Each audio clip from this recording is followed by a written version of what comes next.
Hello friends, welcome back to my channel. साथियों, आज हम लोग आरओ प्रीवियस ईयर साल पेपर के अंतर्गत 2014 के जीएस के जो पेपर आयोजित कराया गया था उसके प्रश्नों को सॉल्व करेंगे। तो चलिए शुरुआत करेंगे हम।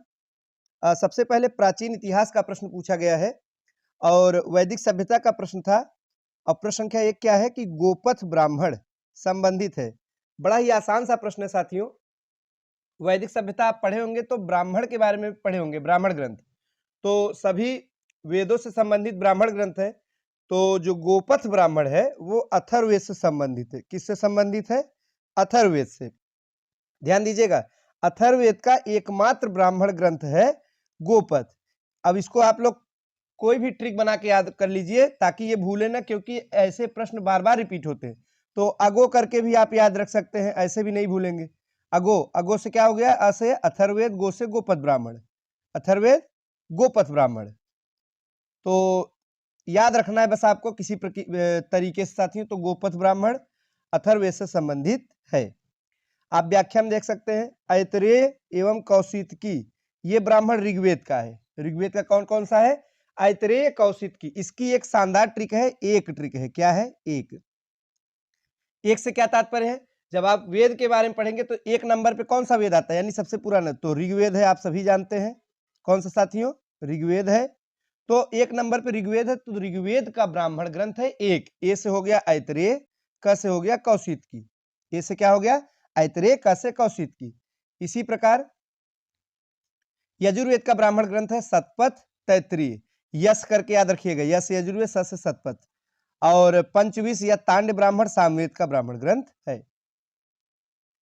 अगला प्रश्न कि नयनार कौन थे? तो साथियों, नयनार के बारे में हमें बताना है। तो नयनार जो थे ये शैव धर्मानुयायी थे, यानी भगवान शिव के उपासक थे। दक्षिण भारत में पूर्व मध्यकाल में भगवान विष्णु की उपासना करने वाले को अलवार कहते थे और शिव की उपासना करने वाले को नयनार कहते थे। और नयनारों की संख्या कुल 63 मानी गई। कितनी? 63 मानी गई है। अब आपको याद कैसे करना है? नयन से याद रखिएगा। नयन यानी नेत्र, तो शंकर भगवान के 3 नेत्र दिखाए गए हैं, सभी जानते हैं। तीसरा नेत्र तो नयन, नयन से आप याद रखिएगा। नयनार यानी नयन जहां भी है शिव, भगवान शिव यानी कि शैव। आगे है कि वल्लभी विश्वविद्यालय स्थित था। तो वल्लभी जो विश्वविद्यालय है ये गुजरात में स्थित था। कहां पे? गुजरात में। वल्लभीपुर प्राचीन भारत का एक नगर था साथियों, जो मैत्रक वंश की राजधानी रहा। तो गुजरात आपको ध्यान देना है। आगे की हीनयान अवस्था का विशालतम एवं सर्वाधिक विकसित शैलकृत चैत्यगृह कहाँ स्थित है? तो कार्ले में स्थित है। कहाँ पे स्थित है? कार्ले में स्थित है। कार्ले कहाँ है? तो ये महाराष्ट्र, लोनावला जो जगह है, महाराष्ट्र, आप लोग ध्यान देंगे, राज्य है, महाराष्ट्र में स्थित है। चलिए बढ़ते हैं हम आज के अगले प्रश्न की तरफ। हमारा अगला प्रश्न है प्रश्न संख्या 5 कि एक गुफा है, उसका नाम है सप्तपर्णी गुफा। क्या नाम है? सप्तपर्णी गुफा। ये कहाँ पे स्थित है? तो राजगृह में स्थित है। सप्तपर्णी गुफा कहाँ पे है? राजगृह में। सप्तराज ऐसे करके याद रखिएगा, 7 राजा हुए, सातों बड़े महान थे, कैसे भी करके याद रखिएगा तो आपको याद रहेगा। सप्तपर्णी यानी 7 राज से, राजा से राजगृह, 7 राजा। आगे है द्वार समुद्र किस वंश की राजधानी थी? तो किस राजवंश की राजधानी थी द्वार समुद्र? तो द्वार समुद्र होयसल वंश, द्वार समुद्र होयसल वंश। ऑप्शन नंबर सी हमारा सही जवाब होगा। आगे है महाभारत मूलतः किस रूप में जानी जाती थी? तो महाभारत का प्राचीन नाम हमें बताना है। तो सबसे पहले जो महाभारत की रचना तो वेद व्यास ने जो की थी, वो मूल रूप से जय संहिता के नाम से जाना जाता है। क्या नाम से? जय संहिता। Option number D. आगे अगला प्रश्न क्या है साथियों? किस अभिलेख से ज्ञात होता है कि स्कंदगुप्त ने हूणों को पराजित किया था? तो स्कंदगुप्त ने हूणों को तो पराजित किया था, ये सभी जानते हैं। तो कैसे पता चलता है? कौन सा स्तंभ या अभिलेख था? तो वो था भीतरी स्तंभ लेख। भीतरी, ये एकदम भीतरी बात है, यानी गुप्त बात है। ऐसे करके स्कंदगुप्त तो गुप्त रूप से, यानी भीतरी बात है इनकी कि इन्होंने पराजित कर दिया। तो भीतरी से याद रखिएगा, भीतरी स्तंभ लेख। प्रश्न संख्या 9 में क्या है? हर्ष ने यानी हर्षवर्धन ने निम्नलिखित में से किन रचनाओं का लेखन किया? हर्षवर्धन एक महान शासक के साथ साथ एक महान कवि भी थे। तो विद्वानों के संपोषक के रूप में उन्हें जाना जाता है। तो इन्होंने क्या क्या रचना किया था साथियों? प्रियदर्शिका किया था, नागा नंद किया था, रत्नावली किया था। 3 याद रखिएगा, प्रियदर्शिका, नागानंद, रत्नावली। हर्षचरित नहीं साथियों, क्योंकि हर्षचरित अगर आप नहीं पढ़ेंगे तो तत्काल में हर्षचरित लगा के चले जाएंगे कि हर्षवर्धन हर्षचरित, ऐसा नहीं है। हर्षचरित बाणभट्ट के द्वारा रचित है। किसके द्वारा? बाणभट्ट के द्वारा। संस्कृत के महान विद्वान हुए हैं बाणभट्ट, उनके द्वारा हुआ है। तो सही कूट होगा ऑप्शन नंबर बी।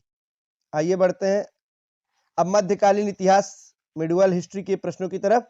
इनमें से किसे शाहजहां ने शाह बुलंद इकबाल की पदवी दी थी?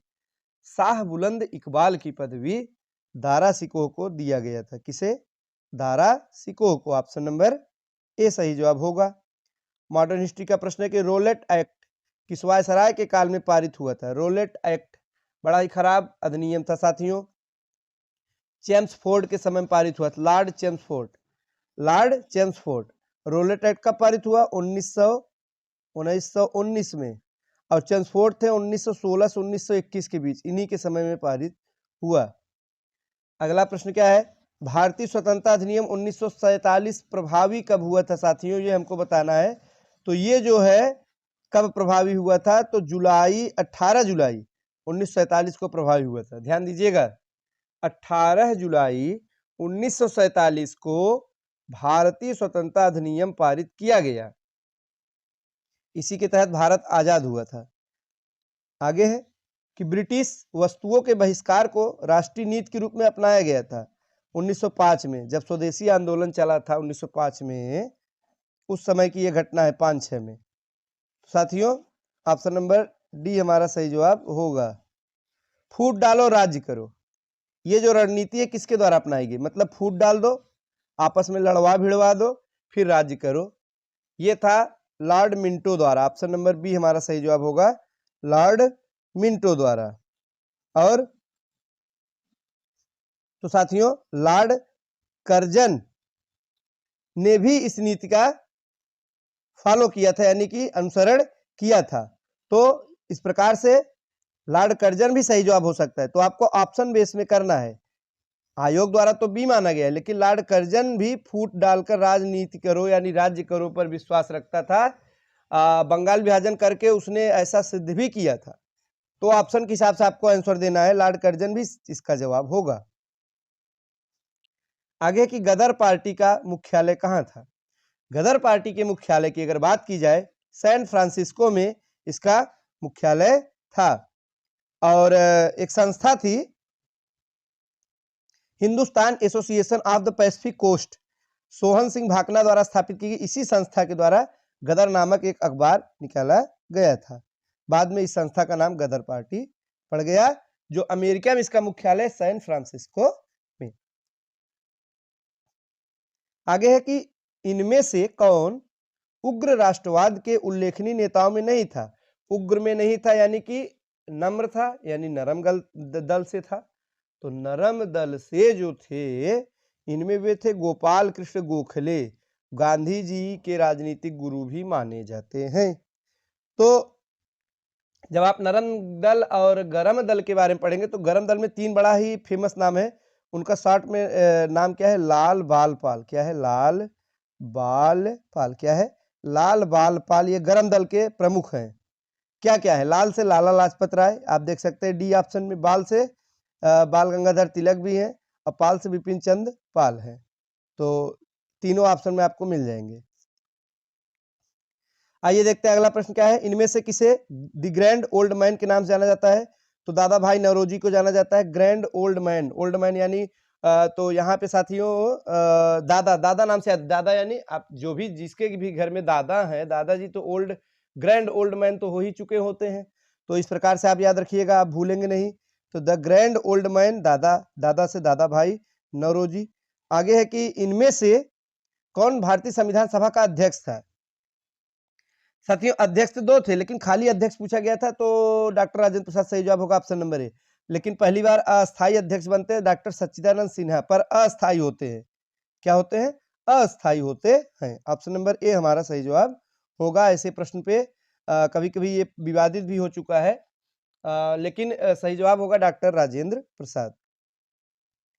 आगे की स्वतंत्रता का नवगृहीत तिरंगा पहली बार कब फहराया गया? तो यह पहली बार 31 दिसंबर 1929 को फहराया गया था। ऑप्शन नंबर बी हमारा सही जवाब होगा। पंडित जवाहरलाल नेहरू की अध्यक्षता में लाहौर में एक अधिवेशन हुआ था 1929 में। कहाँ हुआ था? लाहौर में रावी नदी के तट पर एक अधिवेशन हुआ था।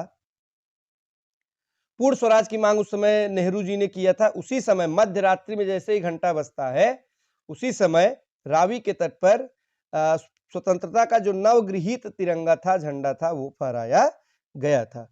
तो आज के लिए बस इतना ही। आगे के प्रश्नों को नेक्स्ट वीडियो में देखेंगे। मिलते हैं अगले वीडियो में। धन्यवाद।